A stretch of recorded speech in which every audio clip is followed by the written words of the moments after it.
Salut les amis. Aujourd'hui petite vidéo. Oui, attendez que je me replace.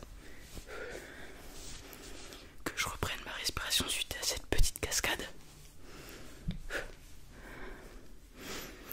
Aujourd'hui on est mercredi et il y a pas mal de gens d'entre vous qui me disent qu'ils voudraient connaître les règles d'une partie de Pokémon. Du coup j'ai décidé de vous faire cette petite vidéo qui devrait être assez longue je pense, puisqu'il faut que j'explique à peu près tout.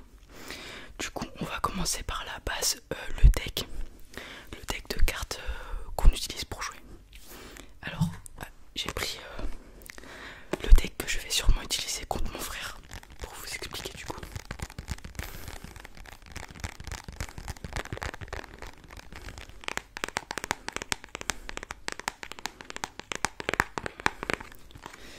Alors, un deck, ça se compose de 60 cartes. Donc voilà, le deck de 60 cartes. Par ailleurs, je m'excuse d'avance des potentiels bruits de fond qu'il y aurait dans la vidéo. Par exemple, mon père qui crie, puisqu'on a un problème avec la machine à laver et elle a foutu de l'eau partout. Donc voilà. Alors donc voilà, un deck de 60 cartes. À quoi ça ressemble? Ah oui, et non, je reviendrai plus tard sur ça. Donc il y a plusieurs types de cartes dans Pokémon. Il y a les cartes énergie, il y a les cartes supporters, il y a les cartes objets, il y a des cartes spéciales, donc là comme l'énergie spéciale, voilà. Et bien sûr, il y a des stades, donc ça c'est le moins important je pense quand même. Et laissez-moi trouver, voilà, un Pokémon. Il y a des Pokémon. Alors, voici toutes les cartes Pokémon. Bien sûr, il y a des ex, tout ça, il y a plein de trucs. Il y a aussi des gadgets qu'on peut mettre au Pokémon, mais je ne crois pas qu'il y en ait dans ce deck. Alors, qu'est-ce qu'on peut mettre dans un deck? Alors, dans un deck, on peut mettre autant d'énergie de base que l'on veut. Donc celle-là, je peux mettre 10 fois une énergie psy par exemple dans un deck et 5 énergies électriques. Après pour toutes les autres cartes, donc que ce soit un Pokémon, un stade ou une énergie spéciale qui n'est pas une énergie de base, c'est 4 maximum. Donc par exemple, j'ai le droit à 4 fois cette carte dans mon deck. Voilà. Donc voilà, il faut bien sûr des Pokémon de type base dans son deck, puisque les premiers Pokémon que l'on peut mettre sont les Pokémon de type base. Donc je vais aller en chercher un. Voilà, par exemple, j'ai Darkrai X. C'est un Pokémon de type base, c'est celui que je peux poser, mais je ne peux pas poser un Hypnomade niveau 1 comme vous pouvez le voir si ça fait le focus. Je ne peux pas le poser directement, il faut que j'ai la base et que je l'évolue par dessus. Donc voilà. Est-ce que j'ai fini pour le deck? Alors oui, j'ai fini je pense. Après bien sûr il y a, alors c'est pas le meilleur exemple, attendez que je reprenne Darkrai, voilà. Après bien sûr les Pokémon, vous savez qu'ils ont des attaques, tout ça, des faiblesses et des coups de retraite, mais je reviendrai sur ça plus tard et je reprendrai Darkrai en exemple. Alors une partie, comment ça marche? Donc je vous ai déjà expliqué le deck, donc la base d'une partie. Une partie c'est 2 joueurs. Donc vous et votre adversaire, vous avez tous les deux un deck de 60 cartes. La partie commence, on mélange ces cartes tranquillement, comme ça on mélange. Hop, on fait couper en deux à l'adversaire s'il en a envie. Et puis, désolé du bruit. Et puis on décide qui commence à jouer. Donc on lance à des pile ou face, hop. Et on décide de qui commence la partie. Alors, celui qui commence la partie, qui fait le premier tour, ne peut pas attaquer, puisqu'il a l'avantage du premier tour. Par contre, celui qui joue juste après, donc l'adversaire ou vous qui joue après, vous pourrez attaquer. L'avantage de commencer en premier, c'est que vous pourrez déjà mettre votre jeu en place plus rapidement et vous pourrez évoluer dès votre deuxième tour, donc évoluer potentiellement avant votre adversaire. Puisque pour évoluer un Pokémon, donc par exemple, je veux évoluer mon soporifique. Imaginons je commence, j'ai mon soporifique qui est posé. Pour que j'évolue mon soporifique, il faut qu'il ait fait un tour sur mon jeu déjà. Du coup, par exemple, je le pose, il faut que j'attende mon prochain tour pour pouvoir l'évoluer en hypnomade. Et quand j'évolue, hop, j'ai mon soporifique, quand j'évolue, je le mets par-dessus et il devient hypnomade. Voilà. Donc voilà l'avantage à commencer potentiellement. Poser son jeu et avoir des évolutions plus vite. Mais bon, je reviens. Du coup, une fois que le joueur qui commence est décidé, qu'on a mélangé les cartes, tout ça, chaque joueur pioche cette carte. Donc là, 1, 2, 3, 4, 5, 6, 7. Et puis dans ces 7 cartes, il faut qu'il y ait minimum un Pokémon de type base, enfin qui soit de base, pour pouvoir le mettre à l'envers. Si vous n'avez pas de Pokémon de type base, comme j'ai juste ici, vous pouvez voir que je n'ai pas de Pokémon de type base. Désolé pour ces cartes là, c'est des cartes que je n'ai pas mais qu'il me faut pour faire mon deck. Donc là je n'ai pas de type base, du coup je remélange, je repioche cette carte jusqu'à ce que j'ai un Pokémon de type base.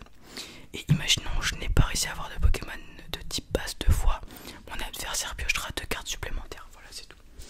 Une fois que tout le monde a ses Pokémon de type base, donc qu'il y en ait 1, 2 ou 3, n'importe, on met les cartes récompenses.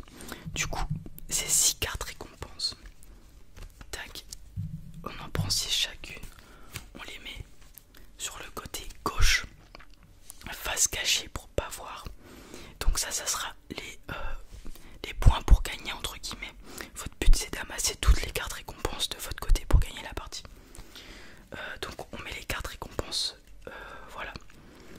Ah, donc comme je vous l'ai dit, pour gagner la partie, il faut récupérer toutes les cartes récompenses ou alors que votre adversaire dise forfait, donc qu'il capitule, ou alors qu'il n'ait plus de cartes à piocher.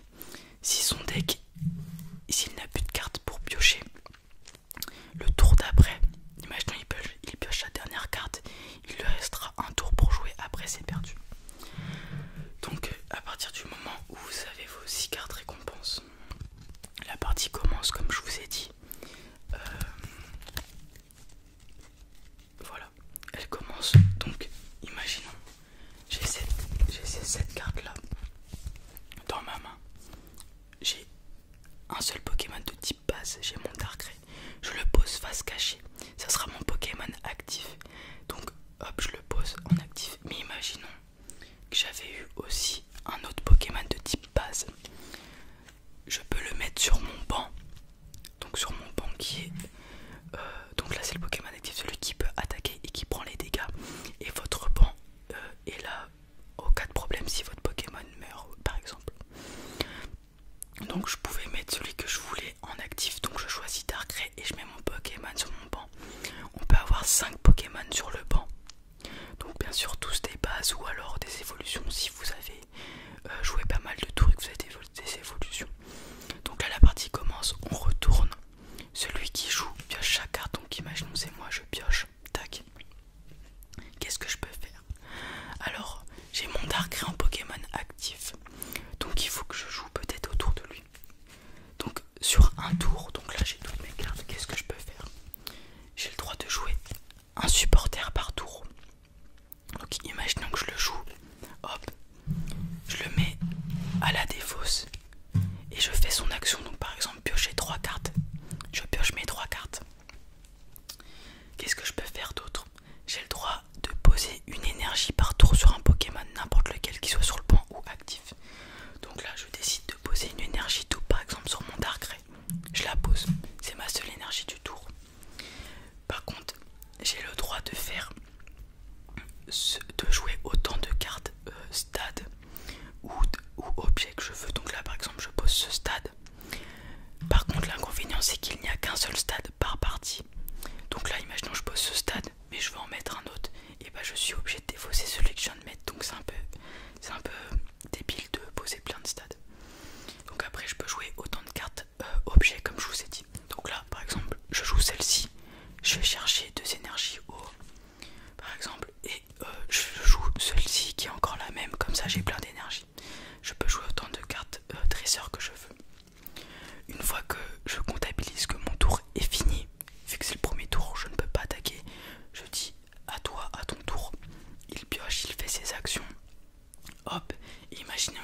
m'attaquer. Hop, il me met 20 points de dégâts. J'ai oublié de prendre des dés, désolé. Du coup, je prends le dé, je me mets 2 marqueurs de dégâts. Et comme vous pouvez le voir, il a 180 points de vie. Donc dès qu'il a pris 180 dégâts, c'est fini. Hop, imaginons, il meurt, 180 points de dégâts. Je reprends tout ce qu'il avait sur lui, donc les énergies, je le mets à la défausse. Et mon adversaire récupère des cartes récompenses. On récupère des cartes récompenses en éliminant un Pokémon. Donc là par exemple, comme vous pouvez le voir, vu que c'est une X, c'est 2 cartes récompenses. Donc il prend 2 cartes récompenses d'un coup, mais ça aurait été Smogogo, c'était une seule carte récompense. Du coup voilà, pour gagner, il faut poser sa stratégie, éliminer tous les Pokémon adversaires pour piocher ces 6 cartes récompenses. Ou alors si l'adversaire, par exemple, je n'avais que mon Darkrai en Pokémon de base et qu'on me l'élimine et que je n'ai pas de Pokémon sur mon banc, je ne peux pas envoyer d'autres Pokémon en actif, c'est fini. Voilà comment gagner la partie. Donc soit en récupérant toutes les cartes récompenses, soit en éliminant l'unique Pokémon de son adversaire, ou alors il capitule, ou il n'a plus de cartes à piocher. Alors, comment infliger des dégâts aux Pokémon adverses? Donc là, je vais faire une simulation. Je vais dire que Darkrai est mon Pokémon offensif et que Smogogo est sur mon banc. On va dire que mon Smogogo a déjà ce set d'énergie, donc une énergie psy, une énergie double. Il est sur mon banc. Mais je vois que je ne peux pas attaquer avec mon Darkrai. Je peux alors jouer une carte échange. Bon là c'est pas une carte échange, mais c'est une simulation. Une carte échange qui me permet d'échanger mon Pokémon actif avec un de mes Pokémon de banc. Du coup, là j'échange mon Darkrai contre mon Smogogo. Et là je peux donc attaquer. Je peux faire par exemple cette attaque là, vu que j'ai une énergie psy et 2 énergies normales, donc une énergie double. Je peux utiliser cette attaque, donc liquide épais, 80 dégâts. Les 2 Pokémon actifs sont maintenant confus et empoisonnés. Donc je mets 80 points de dégâts, on est tous les deux confus et empoisonnés. Alors confus et empoisonné c'est quoi? Alors il y a 4 états de Pokémon possibles. Il y a la paralysie, la confusion, l'empoisonnement et la brûlure il me semble. Donc ces 4 là, ils ont tous un effet particulier. Un Pokémon confus doit lancer une pièce et faire face pour attaquer. Un Pokémon brûlé prend des dégâts sur son tour. Empoisonné c'est pareil. Et paralysé c'est...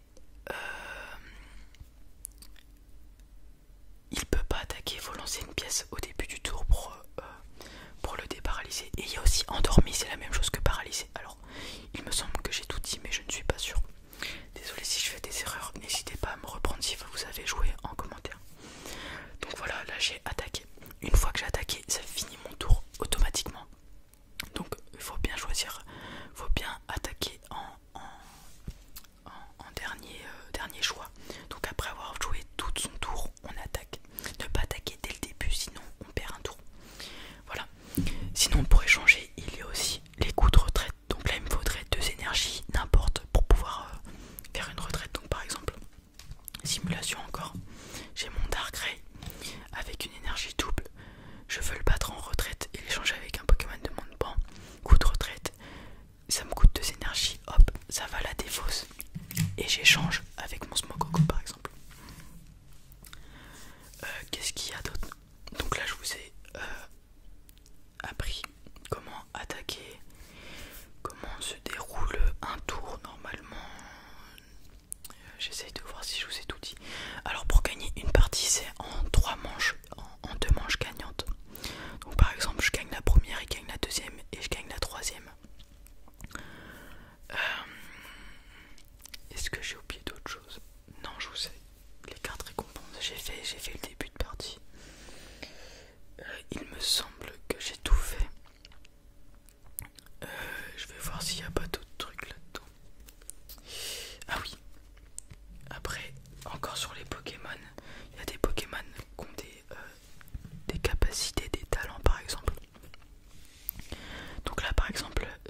français.